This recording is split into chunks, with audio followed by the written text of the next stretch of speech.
السلام علیکم ورحمۃ اللہ وبرکاتہ۔ نحمده ونصلي ونسلم على رسوله الكريم اما بعد فاعوذ باللہ من الشیطان الرجیم بسم اللہ الرحمن الرحیم ومن يعظم شعائر اللہ فإنها من تقوى القلوب صدق اللہ مولانا العظیم وبلغنا رسوله النبی الامین الکریم ونحن على ذلك لمن الشاہدین والشاکرین والحمد للہ رب العالمین۔ آئیے سب سے پہلے آقا نامدار مدنی تاجدار روحی فدا جناب احمد مجتبی محمد مصطفیٰ صلی اللہ تعالی علیہ وسلم کی بارگاہ بے کس پناہ میں ہدیہ درود نچھاور کریں۔ اللہم صلی علی سیدنا و مولانا محمد معدن الجود والکرم وآلہ الکرام وابنہ الکریم وبارک وسلم صلاة وسلاما علیک یا سیدی یا رسول اللہ صلی اللہ تعالی علیہ وسلم۔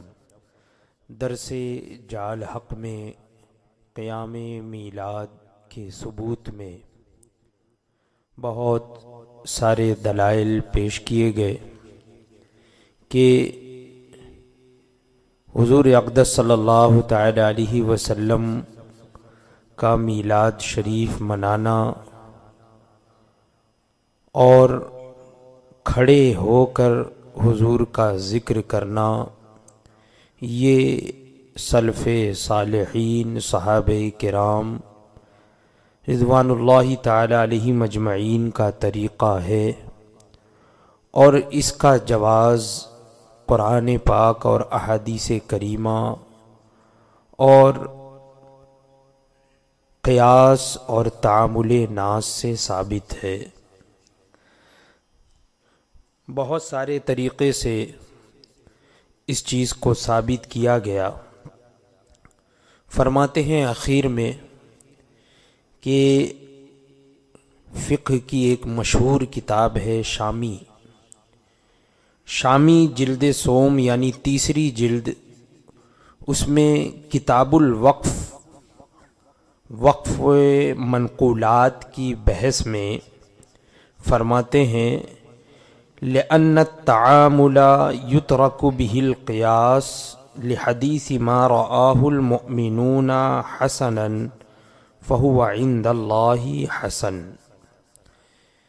یہاں کتاب الوقف میں ایسی چیزوں کے وقف کا بیان کہ وہ چیزیں ادھر سے ادھر کی جا سکتی ہوں، جیسے کہ مثال کے طور پہ جنازہ ہو گیا یا دیگ وغیرہ ہو گئی، تھال ہو گئے، ان چیزوں کو وقف کرنا صحیح ہے یا نہیں، کیونکہ یہ ایک جگہ قائم نہیں رہتے، یہاں سے وہاں لے جایا جاتا ہے۔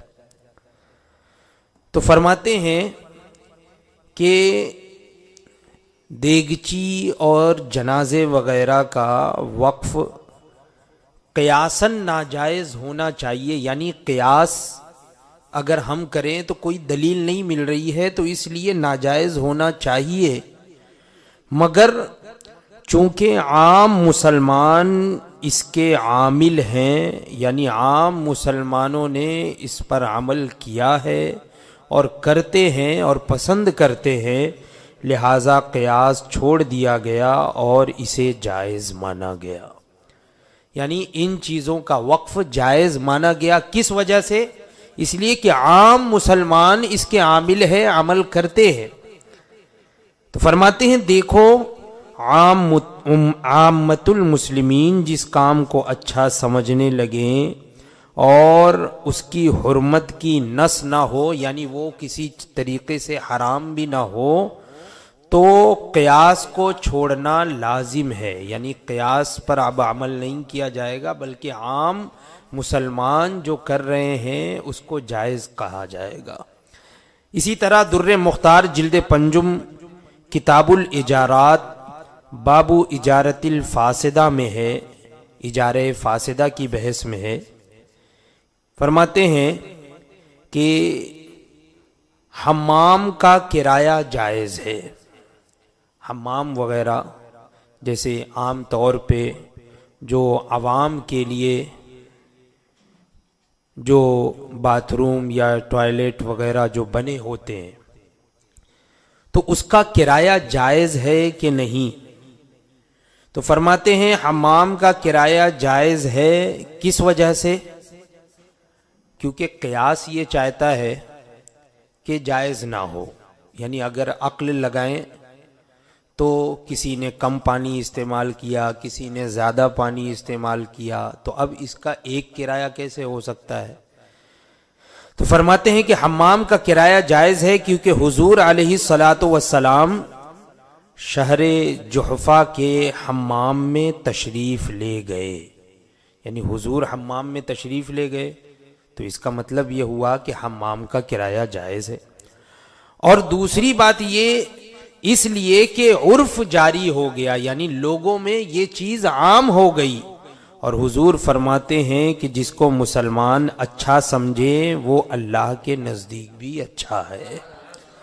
تو اس کے ماتحت شامی میں ہے کہ قال ملا علی القاری وذکر الدمیری والنووی انہ ضعیف جدا، یہ جو حدیث ذکر کی گئی ہے، یعنی حضور علیہ الصلاۃ والسلام کے جحفہ کے حمام میں داخل ہونے کی روایت، یہ بہت زیادہ ضعیف ہے، سخت ضعیف ہے، بلکہ بعض نے کہا کہ موضوع ہے۔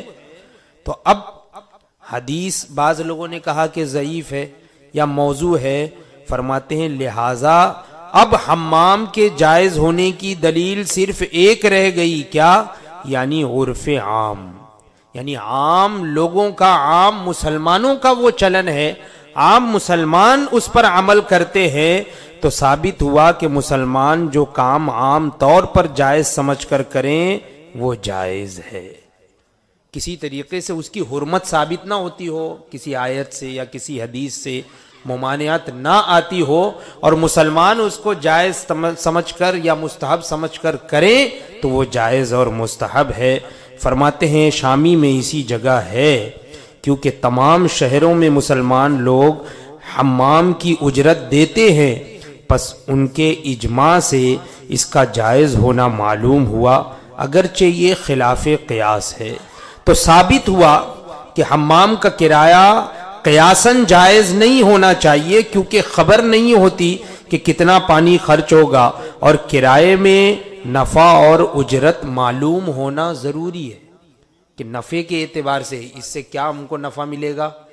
جیسے کہ کوئی بھی کرایہ کسی چیز کا دیا جاتا ہے یا لیا جاتا ہے، تو 1 مہینے تک میں اسے استعمال کروں گا تو اتنے دن کا نفع ہمیں ملا، تو یہاں پر کتنا پانی خرچ ہوگا جب معلوم نہیں، اور کرائے میں نفع اور اجرت معلوم ہونا ضروری ہے، تو قیاس یہ چاہتا ہے کہ یہ جائز نہ ہو، لیکن چونکہ مسلمان عام طور پر اس کو جائز سمجھتے ہیں لہٰذا یہ جائز ہے۔ فرماتے ہیں اسی طرح قیام میلاد کو بھی عام مسلمان مستحب سمجھتے ہیں، لہٰذا یہ بھی مستحب ہے، یعنی کوئی اسے غلط نہیں سمجھتا، مسلمان اسے اچھا سمجھتے ہیں، لہٰذا یہ بھی مستحب ہے۔ یہ تو چھٹے طریقے سے بات سمجھائی گئی، اور 7ویں طریقے سے فرماتے ہیں اس لیے کہ رب تبارک و تعالی فرماتا ہے وَتُعَزِّرُوهُ وَتُوَقِّرُوهُ کہ اے مسلمانوں ہمارے نبی کی توقیر اور ان کی تعظیم کرو۔ اللہ تبارک و تعالی نے ارشاد فرمایا کہ نبی کی تعظیم و توقیر کرو۔ اب تعظیم میں کوئی پابندی نہیں، بلکہ جس زمانے میں اور جس جگہ جو طریقہ بھی تعظیم کا ہو اس طرح کرو۔ یہاں پہ کوئی قید نہیں لگائی گئی کہ بیٹھ کے کرو، کھڑے ہو کر کرو، نہیں، بلکہ جس زمانے میں اور جس جگہ جس طریقے سے تعظیم کی جاتی ہو اس طریقے سے نبی کی تعظیم کرو، بشرطے کہ شریعت نے اس کو حرام نہ کیا ہو، یعنی ایسا طریقہ استعمال نہ کرو جو شریعت میں حرام ہو، اگر وہ حلال ہے تو جس طریقے سے تعظیم کر سکتے ہو، جس زمانے میں جس طریقے سے تعظیم کی جاتی ہو اس طریقے سے تعظیم کی جائے۔ یہاں پہ ایک بات میں اپنی طرف سے یہ کہتا ہوں مثال کے طور پہ، جیسے کہ گزشتہ زمانے میں مسجدوں میں لوگ چپل پہن کر آیا کرتے تھے، چپل پہن کر آیا کرتے تھے، اس لیے کہ گندگی وغیرہ اتنی ہوتی نہیں تھی باہر، اور لوگ اس کو احترام اور ادب کے خلاف بھی نہیں سمجھتے تھے۔ جوتے یا چپل پہن کر آ جانا یہ ادب کے خلاف اس زمانے میں لوگ نہیں سمجھتے تھے، اسی لیے آپ مسائل کی کتاب میں دیکھیں گے تو جوتا پہن کر نماز پڑھنا تو اس کا بھی طریقہ ہے کہ کیسا جوتا ہو، کس طریقے کا جوتا ہو، یعنی چمڑے کا جوتا اس طریقے کا ہو کہ پاؤں اچھی طریقے سے مڑتا ہو، سجدہ ہو جاتا ہو، تو اس میں بھی نماز ہو جائے گی۔ کیوں؟ اس لیے کہ جوتا پہننا یہ اس وقت ادب کے خلاف نہیں تھا، لیکن اب اس زمانے میں یہ تعظیم اور ادب اور احترام کے خلاف ہے۔ ہر ایک سمجھتے ہیں، مسلمان جانتا ہے، ہر ایک مسلمان جانتا ہے کہ جو بھی باعظمت اور احترام والی جگہ ہے تو وہاں پر جوتے چپل اتار کر آیا جاتا ہے۔ تو اس زمانے میں دیکھیے حکم بھی بدل جائے گا، اب اگر جوتے چپل پہن کر کوئی مسجد میں آئے گا تو اسے بے ادب اور گستاخ کہا جائے گا۔ تو حکم عام انسانوں کی طرف دیکھ کر بھی کیا گیا، تو تعظیم میں کوئی پابندی نہیں ہے، جس جگہ جس زمانے میں جس طریقے سے تعظیم کا طریقہ ہو اس طرح سے تعظیم کرو، بشرطے کہ شریعت نے اس کو حرام نہ کیا ہو، جیسے کہ سجدہ تعظیمی اور رکوع، کہ شریعت نے اس کو حرام قرار دیا ہے تو سجدہ مت کرو، رکوع مت کرو، اور جس طریقے سے تعظیم جائز طریقے سے ہو سکتی ہے اس طریقے سے کرو۔ فرماتے ہیں کہ اور ہمارے زمانے میں شاہی احکام کھڑے ہو کر بھی پڑھے جاتے، جب بادشاہ کا حکم سنایا جاتا ہے تو کھڑے ہو کر پڑھا جاتا ہے، سنایا جاتا ہے لوگوں کو، تو فرماتے ہیں شاہی احکام کھڑے ہو کر بھی پڑھے جاتے ہیں، لہٰذا محبوب کا ذکر بھی کھڑے ہو کر ہونا چاہیے، ہے نا، محبوب کا ذکر بھی کھڑے ہو کر ہونا چاہیے۔ دیکھو فرماتے ہیں کلو وشربو، قرآن پاک میں کلو وشربو، کھاؤ اور پیو، اس میں مطلقاً کھانے پینے کی اجازت ہے، کھاؤ اور پیو، یہ نہیں ہے کہ یہ کھاؤ یہ کھاؤ یہ کھاؤ، ایسا نہیں، کھانے پینے کی اجازت مطلقاً ہے کہ ہر حلال غذا کھاؤ پیو، تو بریانی، زردہ، قورمہ سب ہی حلال ہوا، خواہ خیر القرون سے ثابت ہو یا نہ ہو، یعنی حضور کے زمانے سے وہ چیز ثابت ہو کہ نہ ہو، کہ اس زمانے میں بریانی بنتی تھی کہ نہیں،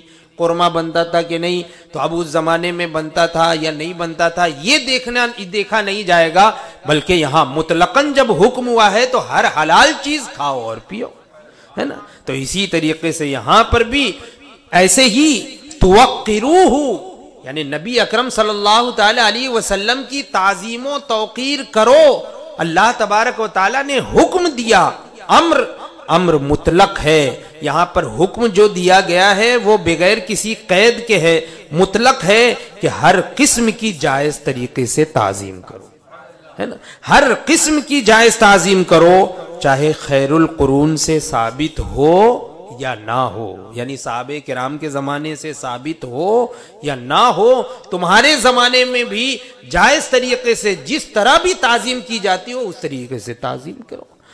تو اب اگر کھڑے ہو کر کوئی میلاد شریف پڑھتا ہے، سلام پڑھتا ہے، تو یہ عین قرآن، احادیث کریمہ اور کتب فقہیہ سے ثابت ہے۔ یہ 7واں طریقے سے جواب دیا گیا۔ اب 8ویں بات یہاں کی جا رہی ہے کہ 8ویں اس لیے کہ رب تبارک و تعالی فرماتا ہے وَمَن يُعَظِّمْ شَعَائِرَ اللَّهِ فَإِنَّهَا مِن تَقْوَى الْقُلُوبِ، اور جو شخص اللہ کی نشانیوں کی تعظیم کرے تو یہ دل کے تقوی سے ہے۔ جو اللہ کی نشانیوں کی تعظیم کرے قرآن پاک میں تو یہ کیا ہے؟ یہ دل کے تقوی سے ہے، دل کا تقوی ہے۔ فرماتے ہیں کہ تفسیر روح البیان نے اسی آیت کے تحت وَتَعَاوَنُوا عَلَى الْبِرِّ وَالتَّقْوَى وَلَا تَعَاوَنُوا عَلَى الْإِثْمِ وَالْعُدْوَانِ، یہ آیت ہے کہ بھلائی پر اور تقوی پر لوگوں کی مدد کرو اور گناہ پر اور برائی پر کسی کی مدد مت کرو۔ یہ قرآن پاک کی جو آیت ہے، تو اس کے تحت لکھا کہ جس چیز کو اپنی عظمت حاصل ہو وہ شعائر اللہ ہیں اور ان کی تعظیم ضروری ہے. یعنی شعائر اللہ، اللہ کی نشانیاں، تو شعائر اللہ ہے کیا؟ تو فرمایا کہ جس چیز کو اپنی عظمت حاصل ہو، جس کو بھی اپنی عظمت حاصل ہو تو وہ کیا ہے؟ شعائر اللہ ہے، ان کی تعظیم ضروری ہے. جیسے کہ بعض مہینے، بعض دن، بعض مقامات، بعض اوقات وغیرہ. اسی لیے صفا مروہ، کعبہ معظمہ، ماہ رمضان، شب قدر، ان کی تعظیم کی جاتی ہے. کیوں؟ اس لیے کہ یہ اپنی عظمت ان کو حاصل ہے، ایک طریقے سے عظمت حاصل ہے. شب قدر کہ قرآن نازل ہوا تو اس لیے اس کو عظمت حاصل ہے. رمضان المبارک کہ اس مہینے میں قرآن نازل ہوا تو اس لیے اس کو ایک عظمت حاصل ہے. ایسے ہی کعبہ معظمہ، صفا اور مروہ، حجر اسود، تو اس کو ایک عظمت حاصل ہے. تو یہ شعائر اللہ ہے اور شعائر اللہ کی تعظیم کرنے کا حکم ہوا تو فرماتے ہیں ذکر ولادت بھی شعائر اللہ ہے. اسی طریقے سے ذکر ولادت بھی شعائر اللہ ہے، لہٰذا اس کی تعظیم بھی بہتر ہے، وہ قیام سے حاصل ہے.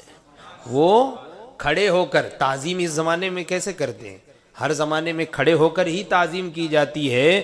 تو وہ بھی شاعر اللہ ہے، جب ذکر ولادت بھی شاعر اللہ ہے، لہٰذا اس کی تعظیم بھی بہتر ہے، وہ قیام سے حاصل ہے. فرماتے ہیں ہم نے 8 دلیلوں سے، 8 دلائل سے اس قیام کا مستحب ہونا ثابت کر دیا.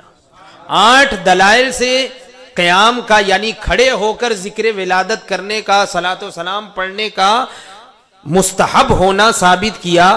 مگر مخالفین کے پاس خدا چاہے تو ایک بھی دلیل حرمت نہیں ہے، حرام ہونے کی دلیل نہیں ہے، محض اپنی رائے سے وہ حرام کہتے ہیں. بس اپنی عقل دوڑاتے ہیں اور حرام کہتے ہیں. ایک بھی دلیل ان کے پاس حرام ہونے کی نہیں ہے. اور یہاں پر ہم نے 8 دلائل پیش کر دیے اس چیز میں تفصیل کے ساتھ کہ قیام کی حالت میں بھی ذکر میلاد کرنا یہ صرف جائز ہی نہیں بلکہ مستحب ہے، بہتر ہے. انشاءاللہ تبارک و تعالی آئندہ دوسرا باب اب ذکر کیا جائے گا. نعرہ تکبیر.